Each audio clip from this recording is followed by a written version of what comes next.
Oi, pessoal. Para esse vídeo a gente quer falar um pouquinho mais da derivada da exponencial e algumas funções que derivam um pouquinho dela, certo? Uma das coisas sobre a derivada da exponencial bom, quando você deriva uma função, claro, você vai fazer o limite. No nosso caso, de e de x mais h menos e de x sobre h, quando h vai para zero. E a função exponencial tem propriedades interessantes, enfim. Quando você soma aqui no expoente, né, basicamente, isso daqui vai te dar e elevado a x vezes e elevado a h. Né? Você conserva a base, faz o produto, soma os expoentes, etc. E daí você consegue colocar e elevado a x em evidência. Então, uma das coisas que é interessante nessa conta com a função exponencial é e elevado a x, que multiplica e elevado a h, menos 1 sobre h. Eu já vou colocar esse sobre h aqui, porque eu já quero te explicar uma coisa que é simples, que é a seguinte. Esse e elevado a x, ele pode sair do seu limite. Você fala, professor, e elevado a x sai do limite, mas eu aprendi que uma constante sai do limite.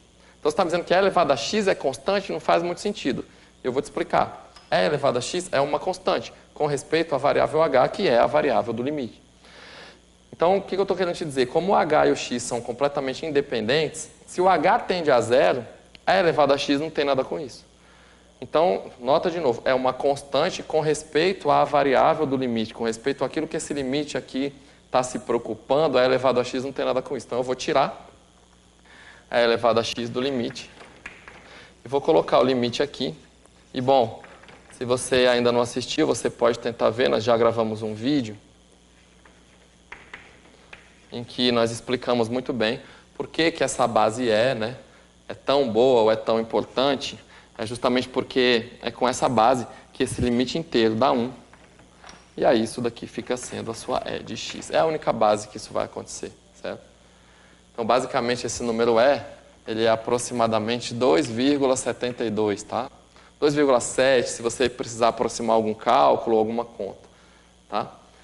E é a única base em que isso acontece. Então, ela é a única base em que a derivada da exponencial, e elevado a x, é ela própria. E isso, assim, é muito legal. Você tem uma função cuja derivada é ela própria, vai resolver futuramente um sem número de problemas, tá? É uma base muito especial mesmo. Então, outras coisas que a gente pode fazer com e elevado a x. Eventualmente, sabendo só um pouquinho, você pode querer derivar e elevado a 2x. Eu vou fazer isso daqui com regra do produto. Tá? Você fala, professor, você pode usar a regra da cadeia, etc, etc. Mas, por enquanto, eu quero fazer com a regra do produto. Então, e elevado a 2x nada mais é do que e elevado a x vezes e elevado a x. Eu vou derivar isso daqui, por exemplo. E isso daqui vai ficar como? Deriva a primeira vezes a segunda. Deriva a primeira ela própria vezes a segunda ela própria de novo. Mais a primeira vezes a derivada da segunda. Então, nota que aqui nem parece, você fala, professor, você esqueceu de derivar. Não, eu derivei a primeira ela própria vezes a segunda. Mais deriva a segunda vezes a primeira. E elas são todas iguais. Então, isso daqui nada mais é do que 2 vezes e elevado a x vezes e elevado a x, que é 2 vezes e elevado a 2x. Ok? É uma variação bem simples. Outra, você pode querer derivar e elevado a menos x, tá? Essa é basicamente uma que eu vou usar já já. Então, você fala, professor, como é que eu vou derivar e elevado a menos x? Quando você tem um menos no expoente, no fundo você está derivando 1 sobre e elevado a x. Ok? E eu vou usar a regra do quociente de novo. Eu vou evitar a regra da cadeia por enquanto. É bem simples, tá? Você vai usar a regra do quociente aqui, deriva a de cima vezes a de baixo, menos a derivada da de baixo vezes a de cima sobre a de baixo ao quadrado. Então, a de baixo ao quadrado, eu já coloquei e elevado a 2x, tá? Vale lembrar que e elevado a x ao quadrado, você pode multiplicar os expoentes, certo? Então, e elevado a 2x. E aqui, bom, deriva 1 dá 0. Derivada de uma constante é 0. Deriva e elevado a x dá ela própria, o menos continua, não vai esquecer o sinal de menos. Sobre e elevado a 2x. E aqui, bom, você pode, sabendo que essa aqui é a de cima ao quadrado, você corta, né? Corta isso com isso. Isso daqui vai ficar exatamente menos 1 sobre e elevado a x, ou você também pode escrever menos e elevado a menos x. Que é uma conta simples, mas vale explorar alguns outros casos que não seja só o e elevado a x, ok? E, bom, podemos falar um pouquinho das assíntotas, né? Dessas funções, especialmente de e elevado a x, e elevado a menos x. Eu vou fazer um desenho breve aqui do gráfico da exponencial, que você provavelmente já conhece, né? Ela passa pelo 1 aqui, vem aqui.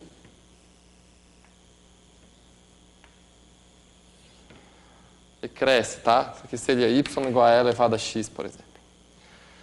E bom, se você sabe que o e é mais ou menos 2,7, é fácil deduzir que o gráfico é uma coisa assim, e é mais fácil ainda deduzir um primeiro limite, né? Por exemplo, quem é o limite quando x vai para infinito de e elevado a x? Bom, é 2,7, um número maior do que 1, elevado a um x que está crescendo. Então é claro que isso aqui vai crescer indefinidamente, certo? Isso é mais infinito.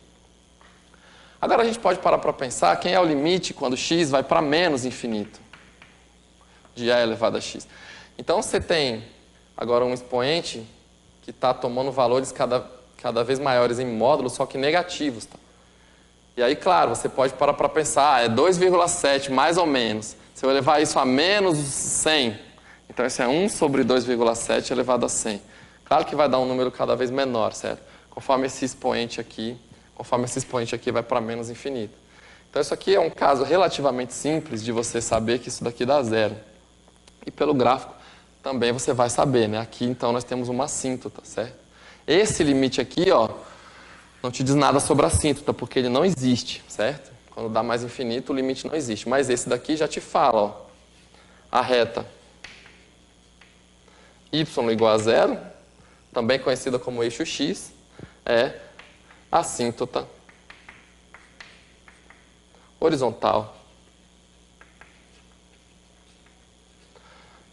de e elevado a x. Por quê? Porque quando x vai para menos infinito, deu zero. Então, y elevado a zero é assíntota. E está bem claro, né? O gráfico vai assintotar o eixo x aqui. Isso daí não é muito mistério para ninguém. Da mesma forma, você pode fazer o e elevado a menos x. Então, eu vou aproveitar meu desenho. O e a menos x, eu só rebato aqui o gráfico. E a análise é muito similar. Essa aqui é a curva y igual a e a menos x, ok? De amarelo. E é praticamente a mesma coisa, você só trocou o sinal, né? Então eu vou fazer aqui desse lado, aproveitando ali o desenho de amarelo, o limite de e elevado a menos x, quando x vai para mais infinito, agora fica sendo zero, agora você tem um sinal de menos. Basicamente você trocou o menos aqui com esse menos e deu o mesmo zero de antes. E de novo, a reta y igual a zero é uma assíntota horizontal, é a mesma conclusão. E o limite de e elevado a menos x, quando x vai para menos infinito, menos com menos vira o mais que você já tinha. Então, é menos x com menos infinito. É claro que esse expoente aqui vai tomar valores positivos e muito grandes, porque os dois menos se cancelam. Isso daqui dá mais infinito, ok? Uma coisa que eu já quero só fazer um comentário bem breve é o seguinte. Vamos supor que você tem um limite agora do log de x. Quando x, por exemplo, vai para mais infinito. Você fala, professor, como é que eu vou saber o log, etc. O log é a função inversa da exponencial. Então, se você pegar ali a exponencial, quando você tem mais infinito e vai para mais infinito, eu já vou te adiantar que isso daqui é mais infinito. E, por fim, a última seria o limite quando x vai para zero agora. Você fala, professor, mas por que zero, hein? Dá uma olhadinha para cá bem rápido, ó. O limite da exponencial, quando x vai para menos infinito, deu zero. Eu quero promover aqui uma troca rápida, e quando eu trocar isso, eu vou fazer a função inversa e vou dizer que o limite dá igual. Então, claro que aqui eu tenho que colocar obrigatoriamente zero mais, né? Porque o domínio do log são só os positivos, mas já vou te dizer que isso dá menos infinito. Então, basicamente, você troca isso daqui com a função inversa da exponencial. Enfim, log você pode estudar um pouquinho mais outra hora. Para a gente fazer uma aplicação também bem breve, eu selecionei aqui algumas perguntas de uma aplicação muito comum da exponencial, que é o decaimento radioativo, certo? Então, bom, como que funciona aqui o nosso decaimento radioativo? Basicamente, você tem uma massa em cada instante de tempo, que eu estou chamando de m de t, e essa massa é um m0 vezes e elevado a t. Tá? É fácil ver que m no instante zero, m de zero, é justamente essa constante m0. Então, eu já coloquei aqui o gráfico, ó, partindo do m0 e decaindo, a massa vai decair, certo? Você fala, professor, esse menos aqui é que tem a ver com decaimento. Esse menos aqui é o que te diz que vai decair. O gráfico é precisamente aquilo, tá? Bom, uma pergunta. Depois de muito tempo, para quando que essa massa aqui tende? Então, é simples. Depois de muito tempo, você pode fazer o limite de m de t, quando t vai para mais infinito. E você fala assim, qual é a tendência dessa massa? ela vai se estabilizar em algum valor. E esse limite aqui é relativamente simples, porque ele é o limite com t tendendo para mais infinito de m0 é elevado a menos t. Bom, o m0 é uma constante, mas o e elevado a menos t, a gente acabou de ver, isso daqui vai para zero, certo? Então é simples você pensar que depois de muito tempo essa massa vai tender a zero. Ou seja, se o processo de decaimento radioativo não parar, vai se desintegrar completamente. Outra pergunta que é interessante é, qual é a taxa com que essa massa aqui diminui, certo? Eu já sei que ela diminui, né? Mas a pergunta seria, qual é a taxa com que a massa varia? Então, a taxa de variação da massa, certo? A taxa de variação nada mais é do que o m' de t. E também é simples de calcular, porque é um m0 é a menos t', certo? Então, você sabe que a constante sai e você vai ficar com e a menos t'. E e a menos t é 1 sobre e elevado a t. E nós já fizemos, certo? Então, é uma coisa interessante. Você vai saber que aqui, ó, essa parte é menos e a menos t. Então, isso daqui vai ficar menos m0 e a menos t. Okay? Daqui você pode falar, professor, mas que gráfico é esse? Como é que é isso, etc. Menos, agora. Pode ser que as coisas se compliquem um pouco para você, mas é bem simples, tá, pessoal? Esse gráfico aqui, ele simplesmente é invertido. Ele é assim, ó. Ele sai aqui do menos m0 e vai assim total eixo x do mesmo jeito. Então você pode parar para pensar, essa taxa de variação da massa, ela era maior antes, é menor depois, enfim. Você pode tentar substituir valores, você pode tentar até estudar qual é a velocidade do decaimento, tá? Mas é basicamente um gráfico assim. Veja que até a velocidade do decaimento está indo para zero. E por fim, uma pergunta interessante, qual é a meia-vida, né? Qual é a meia-vida dessa amostra radioativa? Então, a meia-vida, basicamente, para a gente encerrar esse vídeo aqui, seria aquele tempo, né, em que a massa vai cair pela metade. Então, aqui eu vou ter m0 sobre 2, e aqui eu vou ter um certo tempo que eu vou chamar de t0, que é a meia-vida.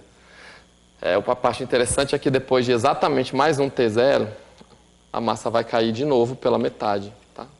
Isso vai valer para sempre, depois que você estabelecer, souber quem é o t0. Então, em qualquer instante que você tiver uma certa massa, a partir dali, se passar um certo tempo t0, que é a meia-vida, a massa caiu pela metade. Como é que eu faço para calcular essa meia-vida? Horas. O m de t0 é a metade do m0, que é a metade do que eu tinha antes. E o m de t0 ao mesmo tempo é o m0 é elevado a menos t. Zero, certo? O m de t0. Então, esse t0 é um tempo fixado, eu estou chamando isso de meia-vida, e aqui eu acho que fica relativamente simples de você calcular, porque você corta m0 com m0, você vai ter a equação 1/2 igual a exponencial de menos t0. Então, o seu problema agora é tirar essa exponencial daqui, e basicamente você vai aplicar um log dos dois lados, certo? Logaritmo natural dos dois lados. Isso aqui vai ficar menos t0. Lembrando que log de e de t0 é o t0, certo? Você pode trocar, tirar esse menos aqui e falar que o t0 é menos o log de meio, também conhecido como log de 2, tá? Então, seja lá qual for a unidade que está sendo estudado, pode ser em minutos, em segundos, em horas, etc. Mas a sua meia-vida, nesse caso, é justamente o log de 2. Log na base E. Tudo bem? Então, são coisas que você pode estudar, derivada, assíntota, né? Com várias propriedades de função exponencial e log, é um exemplo prático interessante para justificar, assim, você deve estudar um pouquinho de função exponencial, que modela vários problemas aí do nosso mundo, beleza? Espero que tenha ficado tudo claro, que você estude bastante. Obrigado pela sua atenção e até uma próxima.